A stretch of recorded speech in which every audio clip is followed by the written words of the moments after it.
You know, you got a little bit of a jam session. You got another little jam set. You got another little jam session. Ah.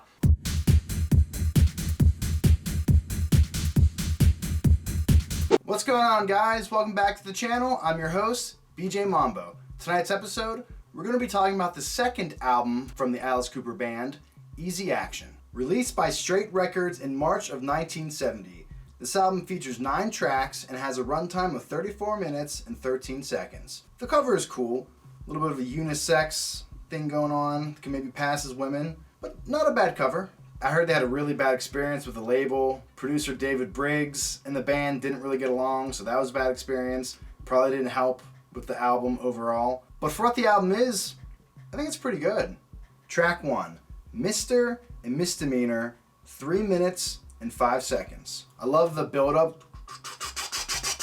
Perfect way to start the album. And then it cuts right into this really eerie but chill, wavy-like guitar riff, which sounds pretty cool. Alice's voice has some rasp to it. Maybe his raspy Alice voice is slowly forming on this song. You got that heavy piano in there. You got that fun little solo. Maybe a little bit corny, but kind of catchy at the same time. And this song has an interesting sound. It almost has like a show tunes type of sound, if that makes sense. And I know they got a lot of West Side Story stuff in this album, and a couple tracks later you'll hear some lyrics from West Side Story. But this one does kind of have, you know, with the piano, it has a cool kind of, I don't know, it's a chill song. Let's go to the next one. Track 2, Shoe Salesman, 2 minutes and 38 seconds. I really like this song. I love the soft acoustic opening. I think if this song was the opener to the album, maybe if you switch flopped, maybe it would have been a smoother way to start the album. Alice's voice is pretty different, so I know a lot of fans are kind of turned off by that, but personally, I really like the way he sounds in this song. And then the chorus comes in with a double time. Like that was, this is a really solid song. This song should have been the single of the album. I mean, I feel like this song could be used in any type of movie or TV show. I mean, this is a good song. Track 3, Still No Air, 2 minutes and 32 seconds. Got that fast opening, and it kind of slows down and gets kind of weird.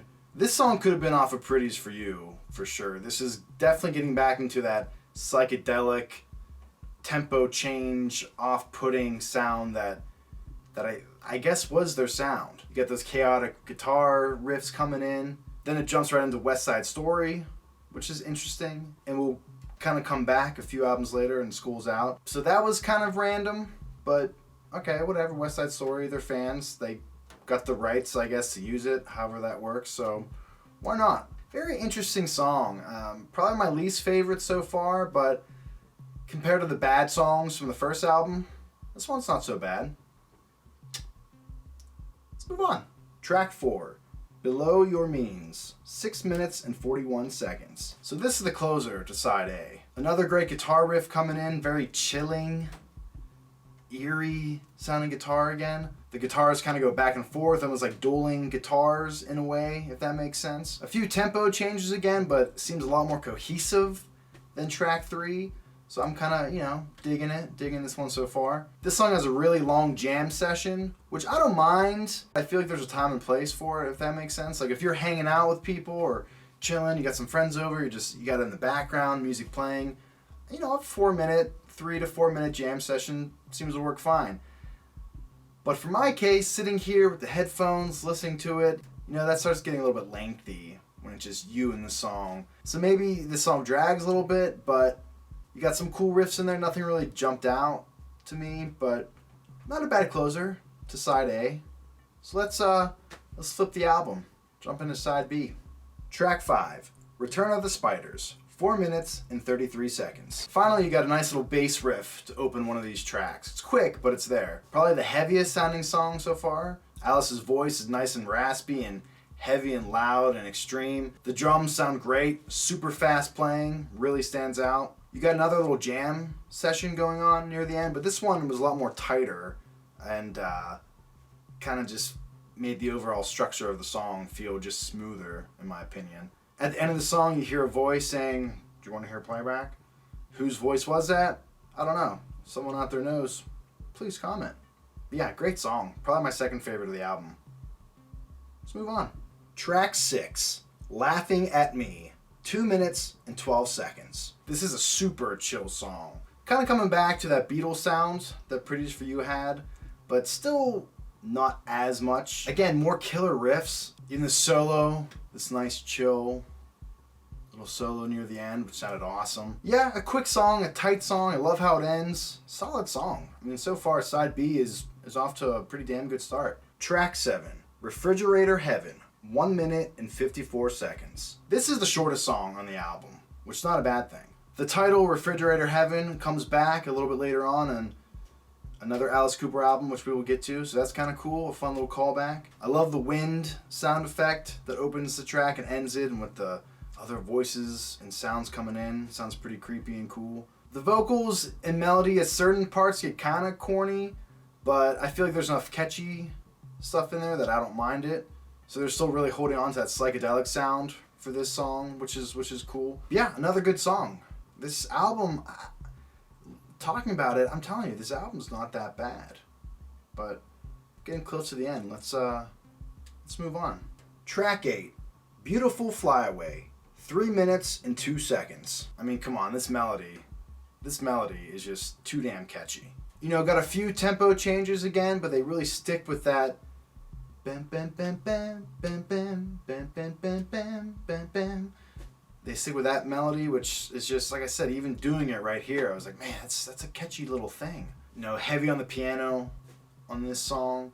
I guess this is considered the ballad of the album. Another thing I was realizing going through this, Alice doesn't really do any harmonica on this album. He did a lot on Pretties for You, but for this one, Alice didn't really play any for some reason. I don't know why. He was good at it. But another good song. I mean, going through this, I'm telling you guys, I don't think there's been a bad song yet. Until maybe this next one. So let's go to it. Track 9, Lay Down and Die, Goodbye. 7 minutes and 36 seconds. I really like that creepy underwater voice at the beginning. It makes me think of John Carpenter's Prince of Darkness. If you've ever seen that movie, there's this sequence where the guy's talking up to the guy in the window and he has this kind of underwater sound. You got some more crazy, chaotic music coming in at some point, and then it cuts into this like killer headbanging riff, which I kind of wish the song would have kept going from that riff, but it went away pretty fast. Then you go back into the weirdness again, which is, you know, it's part of it. The bass feels like it's really keeping the song moving on this one, maybe more so than the other tracks. But I feel like the bass is maybe one of the best things going on for this song, at least keeping it like a song. About the 2.5 minute mark, it starts getting really weird and crazy, creepy. I mean, a lot of this track could have been used in a horror movie, probably. That's what it sounded like. No vocals, by the way, going on for some time in this song. And I was like, okay, which is cool. I'm like, whatever, all right, let's keep it going. I love the experimental aspect of it. But, you know, as far as the rest of the album, how it fits in, I mean, I don't know. This stuff goes on for a while. But if I would have to pick a song that I don't like on this album, I would have to say it's this track. Nothing against it, but it's not really a song, if that makes sense. So maybe that's what I'm kind of turned off by, and it's long. You know, you got the vocals coming in at the end finally, saying some weird stuff, and then it kind of ends, wraps up, and okay, a weird way to end. I get it, for the band, it makes sense to end the album this way, but again, if you would have lost this track, this would have been a really tight, solid album. I think it's a step up from their last album, for sure. But going through these tracks, was there a bad song on this album? I don't know. Besides that track 9, I couldn't really find one. You know, this one actually might rank a little bit higher than what I was expecting, to be honest, for this series. I don't know. This was a cool album. I'm interested to see how fans feel about this album because it's so weird. It's so different. I get why you wouldn't like it because it still doesn't really sound like Alice Cooper. Again, another album that could fool a music fan. So I understand that could be a negative, but for me personally, it's kind of a positive. Next album will be Love It to Death, 1971, which is definitely a big one. I'm really looking forward to doing that. But yeah, not a bad album. And these first two, I don't mind. I think maybe they get a lot of heat for some reason. I don't know. I mean, I guess I get it, but I like them. Thanks for watching, guys.